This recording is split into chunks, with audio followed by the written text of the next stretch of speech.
ایک مسلمان کو اس کا مذہب حقوق اللہ اور حقوق العباد کے بعد 3 چیزوں کی کبھی بھی اجازت نہیں دیتا۔ سب سے پہلی چیز یہ کہ اگر وہ مسلمان ہے طور طریقے میں یا کسی بھی چیز میں دوسرے مذہب کی مشابہت کرتا ہے یا ان کا طریقہ اپناتا ہے۔ دوسرا، اگر مرد ہے تو عورت کی مشابہت رکھتا ہے، عورتوں جیسا حلیہ رکھتا ہے، اور اگر کوئی خاتون ہے تو وہ مردوں جیسا حلیہ رکھتی ہے۔ اور تیسری چیز کہ اپنے ہی جسم میں کسی بھی طرح سرجری سے یا ٹیٹوز سے کسی بھی طرح اپنی بناوٹ میں تبدیلی کرنے کی کوشش کرتا ہے۔ ان تینوں چیزوں کے اوپر اتنی سخت وعیدیں ہیں۔ شیطان نے اللہ تعالیٰ کو کہا تھا کہ میں انہیں ایسے گمراہ کروں گا کہ آپ کی بنائی ہوئی صورت کو بھی تبدیل کر دیں گے۔ لہذا قرآن مجید میں ہے کہ شیطان نے یوں کہا کہ میں ان کو تعلیم دوں گا جس سے وہ اللہ کی بنائی ہوئی صورت کو بگاڑا کریں گے۔ اس آیت میں داڑھی منڈوانا اور سرجریز وغیرہ کروانا بلا ضرورت حسن کے لیے، تو دیکھ لیں شیطان نے ویسے ہی اللہ کو چیلنج دیا تھا کہ میں ان کو ایسے بگاڑوں گا۔ تو جس مسلمان کو یہ بات پتہ ہو کہ ہمارے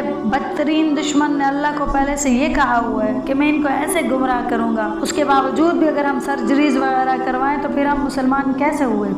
اپنے اندر کسی بھی طرح کی تبدیلی کروائیں، چاہے پھر ہم مردوں کی مشابہت شروع کر دیں یا مرد عورتوں کی مشابہت شروع کر دیں، یہ سب چیزیں اس میں آئیں گی۔ اللہ تعالیٰ قرآن مجید میں فرماتے ہیں ظالموں کی طرف مت جھکو کہیں تمہیں دوزخ کی آگ نہ لگ جائے۔ ظاہری سی بات ہے کہ کوئی مسلمان تبھی دوسرے کسی مذہب کی طرف جھکتا ہے جب اس کو وہ پسند کرتا ہے یا اپریشیٹ کرتا ہے کہ ہاں یہ چیز اچھی ہے۔ اس آیت سے صاف ظاہر ہے کہ ان کا طریقہ اختیار کرنا ٹھیک نہیں ہے بلکہ گناہ ہے۔ آپ صلی اللہ علیہ وسلم نے فرمایا جو شخص کسی قوم کا طریقہ اختیار کرے گی وہ انہی میں ہے، یعنی ہم اگر کسی بھی قوم کی مشابہت کرتے ہیں یا ان کا طریقہ اپناتے ہیں ہم بھی انہی کے گناہوں میں شریک ہو گئے۔ آپ صلی اللہ علیہ وسلم نے مردوں کو عورتوں کی مشابہت سے سخت منع کیا ہے اور عورتوں کو بھی۔ جیسے حضرت عبداللہ سے روایت ہے کہ حضور صلی اللہ علیہ وسلم نے مجھ پر 2 کپڑے قسم کے رنگے ہوئے دیکھے اور فرمایا یہ کفار کے کپڑوں میں سے ہیں، ان کو مت پہنو، یعنی سرخ رنگ اور زرد رنگ کے کپڑے مردوں کے لیے جائز نہیں ہیں۔ حضرت ابن عباس رضی اللہ عنہما سے روایت ہے کہ حضور صلی اللہ علیہ وسلم نے فرمایا اللہ تعالیٰ لعنت کرے ان مردوں پر جو عورتوں کا طریقہ اپناتے ہیں اور ان عورتوں پر مردوں کی شباہت بناتی ہیں، یعنی ان جیسا حلیہ بناتی ہیں۔ حضرت ابو ہریرہ رضی اللہ عنہ سے بھی روایت ہے کہ حضور صلی اللہ علیہ وسلم نے اس مرد پر لعنت فرمائی ہے جو عورتوں کی طرح کا لباس پہنے۔ آج کل کے دور میں یہ چیز بڑی عام ہو چکی ہے، انٹرنیٹ پہ ٹک ٹاک پہ ان جگہ آپ اگر دیکھیں نا تو ہر دوسرا شخص، ہر دوسرا لڑکا سرخ رنگ کے کپڑے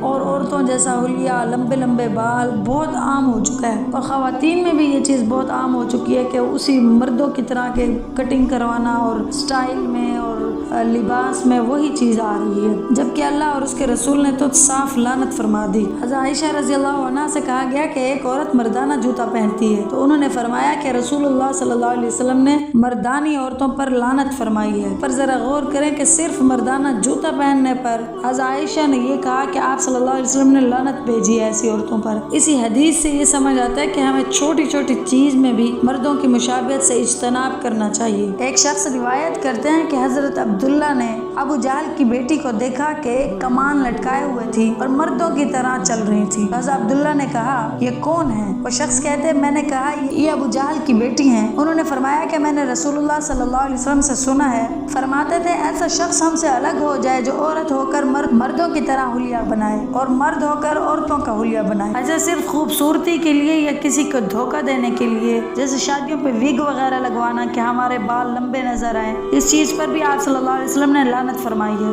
آپ صلی اللہ علیہ وسلم نے فرمایا لعنت کرے اللہ تعالیٰ بال میں بال ملانے والی کو، ملوانے والی کو اور گودنے والی کو، یعنی وہ جو بال لگواتے ہیں، اور گدوانے والی کو، یعنی جو لگائے بھی اور جو لگوا رہی ہو سب برابر ہیں۔ اس حدیث سے معلوم ہوا کہ اس طرح کے پیشے بھی نہیں اختیار کرنے چاہیے اور دوسری قوموں کی مشابہت کرنا، انہی کی طرح رہنا بہت سختی سے منع ہے۔ جیسے آپ صلی اللہ علیہ وسلم نے فرمایا کہ ٹوپیوں کے اوپر اماموں کا ہونا فرق ہے ہمارے اور مشرکین کے درمیان۔ مشرکین امامہ باندھتے ہیں لیکن ہم نے ان سے فرق رکھنا ہے، تو آپ صلی اللہ علیہ وسلم نے اس میں بھی بتا دیا کہ آپ پہلے سر پہ ٹوپی رکھ کر پھر اس کے اوپر امامہ باندھا کریں۔ ایک بار آپ صلی اللہ علیہ وسلم نے فرمایا کہ اپنے گھروں کے سامنے والے میدان کو صاف رکھا کرو اور یہودیوں کی طرح مت بنو، یعنی اس وقت یہودی اپنے گھروں کے سامنے والے میدان کو میلا کچیلا رکھتے تھے۔ یہی اسی حدیث سے اندازہ لگا لیں کہ کتنی چھوٹی چھوٹی باتوں پر آپ صلی اللہ علیہ وسلم نے ہمیں فرق رکھنے کو کہا ہے۔ تو ان ان سے بڑی باتوں پر فرق تو ہمیں واضح رکھنا چاہیے، جیسے کسی کے مندر چلے جائیں، چرچ چلے جائیں، انہی کی طرح ہاتھ باندھ کے کر لیں کہ نہیں کوئی بات، ہم سب انسان ہیں، ہم سب ایک ہیں۔ حضرت علی رضی اللہ عنہ سے روایت ہے کہ حضور صلی اللہ علیہ وسلم کے ہاتھ میں عربی کمان تھی۔ آپ صلی اللہ علیہ وسلم نے ایک شخص کو دیکھا جس کے ہاتھ میں فارس کی کمان تھی۔ آپ صلی اللہ علیہ وسلم نے فرمایا کہ اس کو پھینک دو اور اس عربی کمان کو لے لو، یا پھر وہ جو اس کی مشابہ ہو، یعنی بلا ضرورت مجبوری کے سوا دوسری مذاہب کے لوگوں کی چیزوں کو استعمال بھی نہیں کرنا چاہیے، کہ جیسے وہ استعمال کرتے ہیں، جیسے وہ چیزیں برتتے ہیں، ہمیں وہ نہیں برتنی چاہیے۔ اگر ہمارے اپنے ملک کی، اپنے قوم کی، مسلمانوں کی چیز بنی ہوئی ہے، پہلے وہی خریدنا چاہیے۔ آپ صلی اللہ علیہ وسلم نے تو یہاں تک فرما دیا کہ قرآن کو عرب کے لہجے میں اور آواز میں پڑھو، اپنے آپ کو اہل عشق کے لہجے سے اور دونوں اہل کتاب یعنی یہود اور نصارہ کے لہجے سے بچاؤ۔ اس سے معلوم ہوا کہ ہمیں پڑھنے میں بھی دوسرے غیر قوموں سے فرق رکھنا چاہیے۔ جو لوگ مسلمانوں کا کھانا ہے کوئی بھی بلا وجہ